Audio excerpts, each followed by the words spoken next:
Hi friends, welcome మన ఉమ్మడి వంటల ఛానల్కి. ఈరోజు నేను చూపించబోయే రెసిపీ రాగి సంగటి. మిగిలితే బాధపడకోకుండా ఇందులో కొంచెం జీలకర్ర, సన్నగా తరిగిన పచ్చిమిర్చి, సన్నగా తరిగిన కొత్తిమీర, సన్నగా తరిగిన ఉల్లిపాయలు అన్నీ కలుపుకొని పునుగుల్లాగా వేసుకుందామని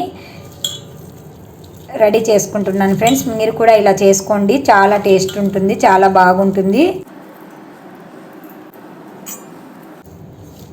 కొంచెం వాము కూడా వేసుకోండి, డైజెషన్కు బాగా పనికొస్తుంది. కొన్ని శనగబ్యాలు కూడా వేయాలి. అన్నీ బాగా కలిసేట్టు కలపాలి. తగినంత సాల్ట్ కూడా వేయాలి, చూసుకొని వేసుకోండి. రాగి ముద్ద చేసినప్పుడు, సంగటి చేసినప్పుడు వేస్తాం కదా, కాబట్టి చూసుకొని వేసుకోండి. స్టవ్ పైన ఆయిల్ పెట్టుకొని వేడి చేసుకున్నాను. ఇందులో ఈ మిశ్రమాన్ని మనము చిన్న చిన్నగా తీసుకొని పునుగుల్లాగా వేసుకోవాలి.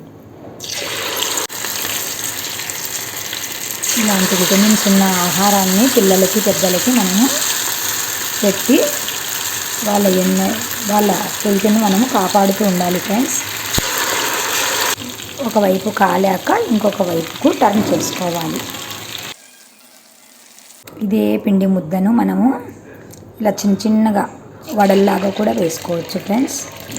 ఎలా వేసుకున్నా టేస్ట్ అయితే మారదు, డిఫరెంట్ టైప్. బాగా ఇట్లా నొక్కి ముద్ద చేసుకొని ఇట్లా జస్ట్ అట్లాగనేసి వడలాగా వేసుకోవాలి. పునుగుల్లాగా వేసుకోవచ్చు, పునుగులకైనా అంతే నొక్కి వేయాలండి. ఈ మధ్యకాలంలో చాలామందికి 30 ఏళ్ళు దాటినప్పటి నుంచి కూడా నీరసము, మోకాళ్ళ నొప్పులు, బ్యాక్ పెయిన్స్ అన్నీ ఉన్నాయి కదా. మనకు ఐరన్ ఉంటుంది రాగులలో, కాబట్టి ఇలాంటి చిన్న చిన్న ఐటమ్స్ చేసుకొని తింటే మనకు ఐరన్ పొందుతాము మనము. ఓకేనా ఫ్రెండ్స్? వీటిని ఇలాగే అయినా తినొచ్చు, లేదా టమాటా కిచప్ ఉంటుంది కదా, దాంతో అయినా తినొచ్చు. ఎలా తిన్నా కూడా టేస్ట్ బాగుంటుంది ఫ్రెండ్స్. వాము వేసినాము, పచ్చిమిర్చి చేసాము కాబట్టి ఏమి నంజుకోవడానికి అవసరం లేకుండా కూడా ఇలాగే కూడా తినొచ్చు.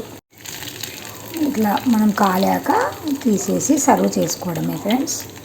రాగి పిండి కాబట్టి ఇలా కలర్ వచ్చాయి, చాలా టేస్టీగా ఉంటాయి ఫ్రెండ్స్, చాలా బాగుంటాయి. మీరు కూడా ట్రై చేసి మీకు ఎలా వచ్చాయి మాకు కామెంట్ రూపంలో తెలియజేస్తూ ఉండండి ఫ్రెండ్స్. By bye friends.